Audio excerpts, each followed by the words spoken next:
Katika nchi ya Macau, kijana aitwaye Xiang anadukua mfumo wa polisi ili kuzuia kamera zisichukue tukio lolote kupitia video na picha. Upande wa pili, afisa mmoja anagundua mshtuko wa static kwenye skrini yake, lakini unatoweka haraka, hivyo anadhani si kitu. Ghafla kengele inalia ikiwajulisha polisi kwa benki muhimu imevunjwa. Mara moja wanatuma timu yao bora kabisa na wanaanzisha mfumo wa ufuatiliaji unaotumia AI unaoitwa Spice. Kompyuta inakagua kila kamera katika jiji na inapata gari la wezi ambao mikono yao iko wazi kwa namna ya kushangaza. Magari mengi ya polisi yanakimbilia eneo hilo, lakini wanapofika barabara inakuwa tupu. Maafisa waliopo kituoni bado wanaona gari la wezi kwenye skrini, na hapo ndipo wanaelewa kuwa kompyuta zao zimeingiliwa kwa picha za uongo, ikimaanisha kuwa wezi tayari wameshahepa. Siku inayofuata polisi wanagundua kuwa kifua kimoja tu ndicho kilichoibiwa. Kifua hicho ni cha mfanyabiashara tajiri aliyekuwa amehifadhi daftari lenye nusu ya neno siri la akaunti yake ya sarafu dijitali yenye thamani ya dola milioni 500. Kule Macau Tower, wezi wanateka ofisi za kampuni ya usimamizi wa mali za kidijitali. Baadhi ya wafanyakazi wanapigwa na muda mfupi baadaye wafanyakazi wote wanachukuliwa mateka. Mfanyakazi mmoja analazimishwa kufungua mlango wa seva ya kampuni na Xiao Sen anatumia kompyuta kumpa Zhang muksa. Wanapopakua faili lenye nusu nyingine ya neno siri lililosimbwa, wanaona kuwa kampuni hii inafanya kazi na wateja wengi muhimu, akiwemo mkurugenzi mkuu wa sarafu dijitali muhimu zaidi nchini. Akaunti yake ina ulinzi wa kiwango cha kijeshi na ina thamani ya dola bilioni 10. Xiang anamwambia Xiao Sen kunakili taarifa hizo pia, akimpuuza kiongozi wa genge Lang anapowaambia wasipoteze muda. Wakati huo huo, polisi wanafika na wezi wanakimbilia lifti. Longshan yuko kwenye mgahawa wa kahawa katika sakafu ya chini ili aweze kutembea bila kuhisiwa, ingawa kwa bahati mbaya anapita mbele ya mhudumu wakati anapiga picha. Genge linapotoka kwenye lifti linaonekana na polisi, hivyo kufuatana kunaanza. Wahalifu wanaangusha raia kadhaa wanapojaribu kutafuta njia ya kutokea, lakini hatimaye wanakuta njia imezibwa na maafisa wanawafikia. Timu inaanza kupigana kwa ujuzi wa ajabu, na katika purukushani hiyo wezi wanamkamata Captain Yao Lei mateka. Maafisa wengine hawawezi kufyatua risasi, hivyo wanatazama tu wahalifu wakitoroka ndani ya lifti na kapteni wao. Nje, Lan anamwambia dereva wake aondoke hata kama genge halijarudi bado. Lifti inapofika ghorofa za juu, Yao Lei anaanza kupigana tena na wezi, lakini yeye ni mtu mmoja dhidi ya wanne na wanamshinda kwa kumfunga pingu kwenye reli. Wezi wanatoka kwenye sakafu ya juu ya utazamaji na Yao Lei anafungua pingu zake haraka ili kuwafuata, lakini genge linaleta parachuti, hivyo wanaruka chini kutoka kwenye mnara ili kutoroka. Wanapotoka, wanamsukuma mwanamke mmoja ambaye ananinginia ukingoni katika sekunde za mwisho, na Yalai analazimika kumsaidia. Kwa kuwa lifti zimeingiliwa, Yalai anatoka kwenye mnara kwa kumrukia mtu anayefanya bungee jump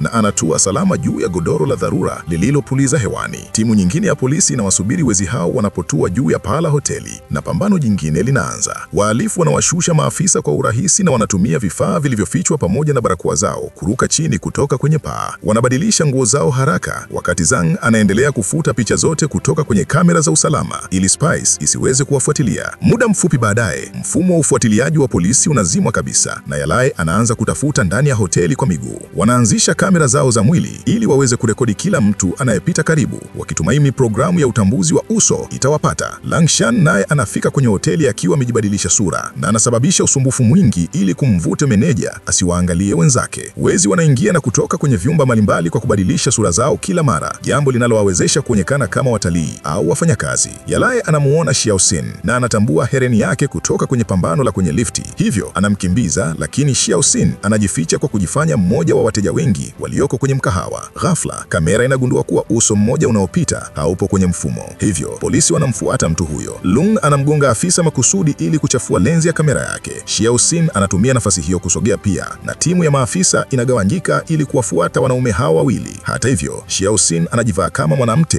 na mwenzake anajifanya mzee, jambo linalowaruhusu kutoroka. Katika ukumbi wa hoteli kuna onyesho maalum la mwanga na wezi waliobaki wanachanganyika na umati kwa kujifanya walinzi wa usalama. Polisi wanapofika, wahalifu wanaruka ndani ya sehemu ya mapambo na kutoroka kwa kujipenyeza chini ya jukwaa. Baadaye kwenye kituo cha polisi, yule mfanyabiashara anaanza kupiga kelele na kuvunja vitu kwa sababu akaunti yake imetolewa fedha zote. Timu inajadili hatua ya kuchukua na Inspekta Zumai anasema wanapaswa kumrudisha bosi wake mstaafu. Yalai anaeleza kuwa mzee hawezi kujua jinsi ya kukabiliana na ufuatiliaji wa AI, lakini Zumi anamkumbusha kuwa Spice haina faida sasa kwa kuwa imeingiliwa, hivyo wanahitaji mtu anayekumbuka kufanya kazi ya polisi kwa mbinu za zamani. Maafisa Jinshi Yao na Chua wanatumwa kumshawishi wakila mashuhuri Wong, ambaye faili lake limejaa matukio ya ajabu ya kishujaa. Yeye ni bingwa wa operation maalum, bingwa wa mapambano ya polisi kwa mikono tupu, na ana ujuzi katika maeneo mengi kama silaha za moto na ukusanyaji taarifa. Makosa yake pekee katika kazi yake ilikuwa kumpoteza mwenzake kwa bahati mbaya. Wawili hao wanapofika katika mtaa tulivu, wanashangaa kumwona Wong akitembea tu na mbwa. Chua anamfuata Wong hadi kwenye mgahawa wa kahawa. darasa na anajifanya kuwa mwanafunzi tu. Hata hivyo, Wong anakaa kwenye meza yake na kufichua kuwa amewaona yeye na Jin Shao wakimfuata siku nzima. Hata anajua jina lake. Inageuka kuwa Chuo ni binti wa rafiki yake wa karibu aliyekufa na hawajawahi kuonana tangu alipokuwa mtoto. Wong anampa pongezi kwa kurithi namba ya kitambulisho cha kazi cha baba yake na anaendelea kutaja mambo yote ambayo wawili hao walikosea wakati wakimfuatilia. Pia ameiba kitambulisho chake bila yeye kugundua.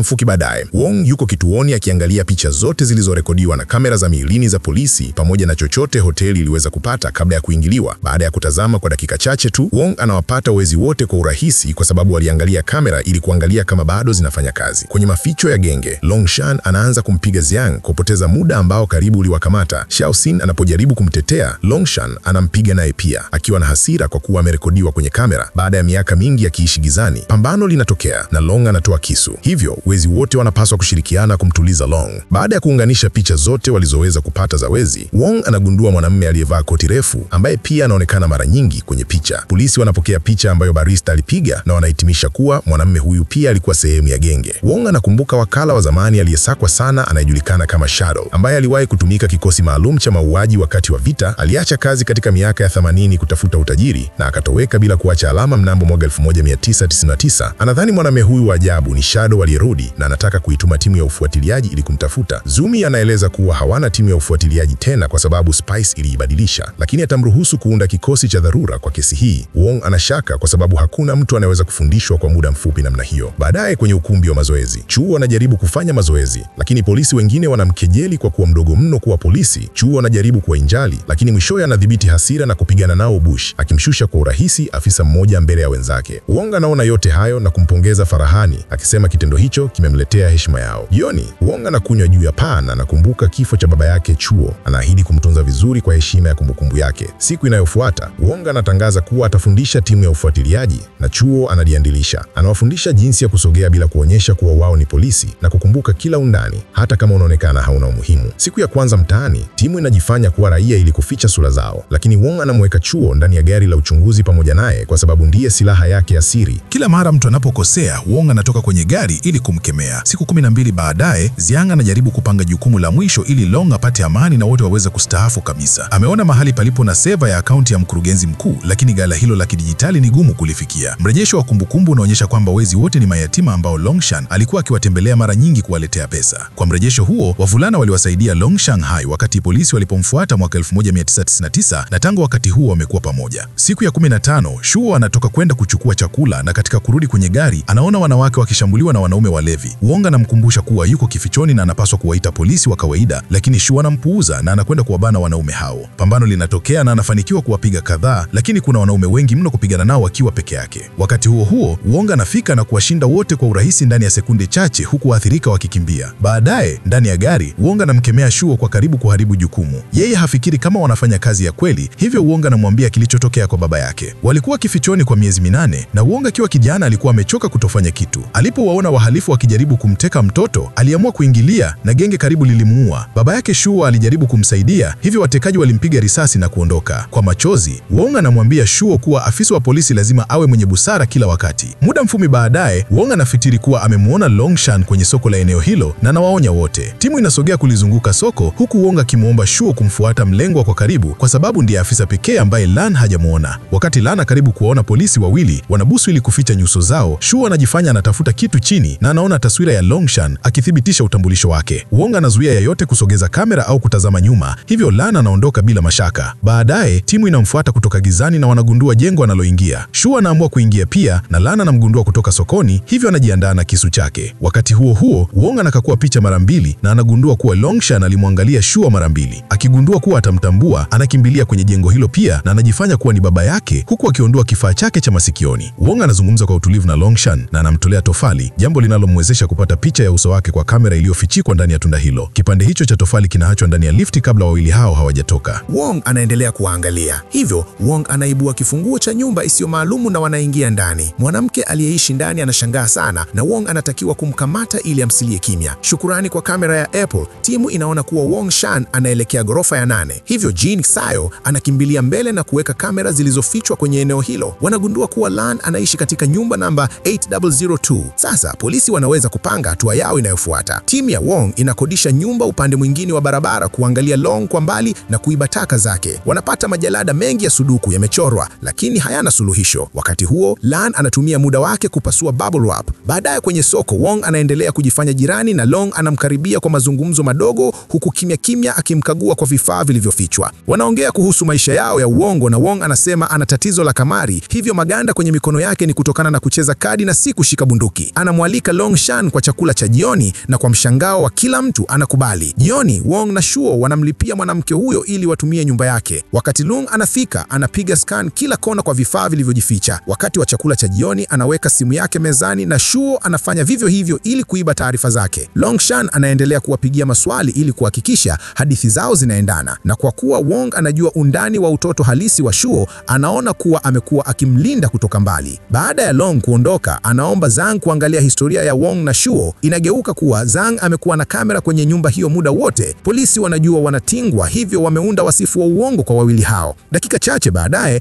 mtu anapiga mlango na Wong anakifungua, akamkuta kaka wa mapacha wa Xiang, Shi Wang. Pambano linatokea na Wong anafanikiwa kumtolea silaha, lakini Shi Wang ana bunduki ya pili na anafyatua risasi. Wong anajificha hadi pale linapokoma na anatoka tena kuendelea na pambano ndani ya nyumba yote akiharibu furniture. Zhang anaona pambano kwenye screen lakini hajatishiwa kwa kuwa hili lilikuwa mpango wake wote. Wakati wa chakula cha jioni, ameiba simu ya Shuo na sasa ana ufikiaji wa kamera ndani ya kituo cha polisi. Timu ile upande mwingine wa barabara haioni pambano kwa sababu Zhang anawapa tena picha za uongo. Wanapoanza kuwa na mashaka, Shuo anaingia kwenye eneo hilo huku bado akiiona kwenye screen, hivyo wanakimbia nje kuchunguza. Zhang anamwambia kaka yake kuwa polisi wanakuja, hivyo Shi Wang anafyatua risasi kumlazimisha Wong kujificha. Kisha anaruka juu ya balcony na dirisha akitumia nyaya maalum kutoroka. Siku inayofuata timu ya ufuatiliaji inarudi mtaani huku polisi wengine wakichunguza nyumba ya Long. Kuna kabati lililojaa bubble wrap na Wong anatambua kuwa limeunganishwa na majalada ya sudoku kutengeneza nambari. Ghafla, gari la polisi linagongwa na lori ambalo linalisukuma likageuka hadi ndani ya jengo la polisi.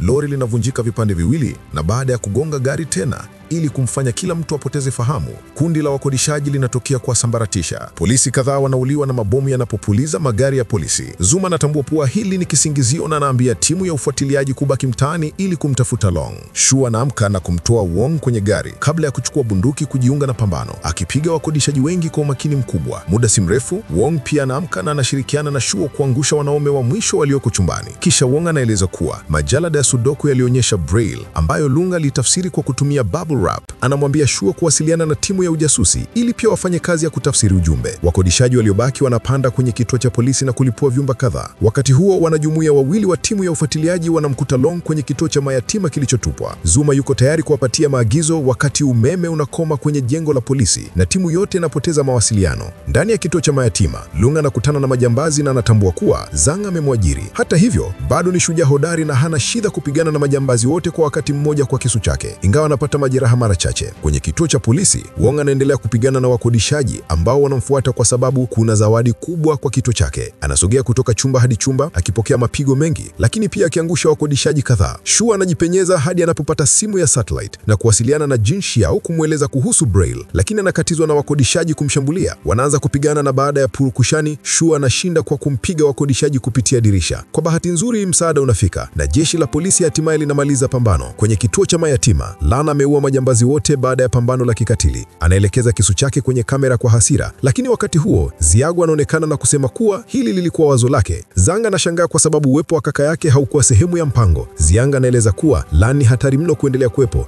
na anaruka juu yake kupigana naye. Wanaume wote wawili ni mashujaa hodari na wanapigana mara chache kabla ya kuanguka kupitia dirisha. Ziang anaona kuwa ana kisu tumboni mwake kabla ya Lung kumkandamiza. Wakati Ziang anajaribu kutumia kisu dhidi yake, Lung anageuza na kumuua mtoto wake aliyekipenzi. Polisi wanaanza kuzunguka kituo cha mayatima, hivyo Zhang anaelia hana budi ila kuwasha mabomu kama ilivyopangwa awali. Baada ya muda, Zumi anafichua kwa Wong na Shuo kuwa alileta utajiri wa kripto wa mkurugenzi mkuu kwenye seva ya kituo cha polisi ili kulinda baada ya jukumu la mwisho. Wakiwa wanakagua ghala, wanagundua kuwa limekuwa tupu. Inageuka kuwa wezi waliiba kama polisi na kujifanya kuwa sehemu ya timu ya msaada. Hivyo, wakati kila mtu mwingine alikuwa akiokoa wanaume waliopata majeraha, wao waliibiwa ghala. Kwenye kituo cha mayatima, Lan anatokea kutoka kwenye mabaki akiwa hai na analia kwa ajili ya Xiang. Polisi wanatumzunguka anaondoka, anajisalimisha na kusema ataushirikiana. Kituoni, Zumi anaanzisha spice tena na kompyuta inapata gari la wezi haraka. Polisi wanawafuata hadi hoteli hiyo hiyo, hivyo wezi wanagawanyika na kukimbia kwenye mwelekeo tofauti. Wong anamkuta Xiang kwenye chumba cha kufua nguo na wanaanza kupigana. Hivyo wezi wengine wawili wanakata kati na kumwambia Xiang akimbie, huku wao wakimshughulikia Wong. Wanaume hao wawili wanapigana kama duo liloratibishwa, hivyo Wong anapata ugumu kumshinda. Nje, Chuo anagundua kuwa kuna tukio kubwa linalotokea na anakisia kuwa Xiang atajificha kwenye umati, lakini hawezi kumpata. Katika gari la polisi, Yawelai anamrudishia Lang simu yake na kumwambia apigie Xiang. Bahati mbaya, vifaa vya uhalifu haviwezi kufuatiliwa, hivyo Chuo anatakiwa kutafuta mwanaume kwenye simu. Hata hivyo, Zhang anaweza kuona kuwa Lang ananunua muda kwa ajili yake na mara moja anaanza kusogea tena. Chuo anakumbuka masomo ya Wong na anamkuta kwa kuona mwanaume akipiga scan. Wakati huo, Zhang anaumia kifaa chake cha masikioni kwa mbali. Kwenye chumba cha kufua nguo, Wong anatumia kifaa kumfanya mmoja wao aweze apotee fahamu na kumfungia mwingine kwenye mashine ya kufua nguo. Katika gari la polisi, Lan anaamsha simu kama kisingizio na wanaanza kupigana na polisi. Anaanzisha bomu la gesi la afisa na kutumia vurugu hiyo kuwashusha wote. Baada ya kuondoa pingu zake, Lang anaelezewa Zhang kwa polisi. Jin Xiao anamkuta Chu na kumpa kifaa chake cha masikioni kabla ya kuendelea na utafutaji. Wong anaruka juu ya mwanaume anayefanana na maelezo, lakini ni raia ambaye Xiang alibadilisha nguo naye. Kwa sasa, Xiang anaingia kwenye kituo cha tren na Jin Xiao anamfuata kwa kuwa hawezi kuwasiliana na timu yake. Bahati mbaya, Lang Shan anamgonga na kumtsuka kisu ili kumzuia. Kisha Lan anamkamata Zhang na kumchuka mara kadhaa kabla ya kugeuza kisu chake na hatimaye kumuua. Kabla ya kufa, Xiang anamwambia neno siri la crypto. Polisi wanapoweka kwa wawili hao gerezani kwenye chumba cha kufua nguo, Shu anamkuta Jin Xiao, lakini yeye pia anafariki. Baada ya muda,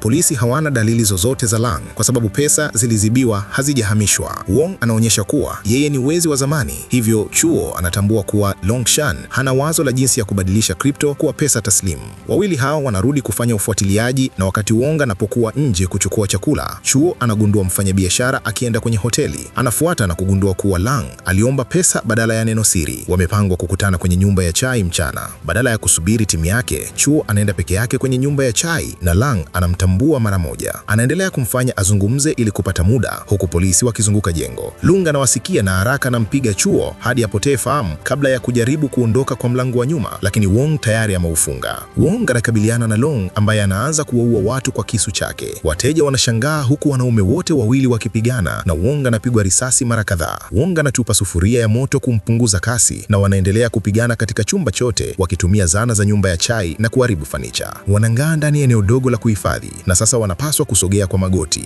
Baada ya Longshan kumpiga tena mpinzani wake, Wong anamnaa kwa mguu na kufanya masanduku kudondoka kichwani mwake. Chu anapoamka, wanaume wanang'aa kupitia safuku iliyovunjika na kurudi kwenye chumba kikuu. Longshan yuko tayari kummuua Wong, lakini Chuo anamgonga kutoka nyuma, hivyo anamwangukia yeye badala yake. Wong anakimbilia kumsaidia na katika purukushani shingo yake inakatwa. Chu anamshika Lung kumzuia na yeye anatumia nafasi hiyo kukimbia, huku Chu akikagua jeraha la Wong. Kwa bahati nzuri, hali si mbaya vya kutosha kumuua. Kisha Shu anaenda kumtafuta Longshan. Kwa kukumbuka undani mdogo, anafanikiwa kumkuta na kutuma eneo kwa timu. Wakiwa pamoja, wanafanikiwa kufunga barabara zote na kumzunguka Lan ambaye anaruka juu ya Chuo gua tena. Hata hivyo, yeye ni dhaifu baada ya pambano na Chuo anamshinda kwa urahisi. Sasa amekamatwa kwa kudumu na kila mtu anasherekea ushindi wao. Wakati huo inafichuka kwa Zhang na Ziwang walikuwa na mtoto wa tatu wa mapacha aliyechukuliwa na wazazi wa kigeni akiwa mtoto. Baada ya kusikia neno siri kwenye kamera ya usalama ya kituo, anafungua akaunti ya crypto na kutumia pesa hiyo kuweka zawadi kwa Wong, Chuo Guo na Lang.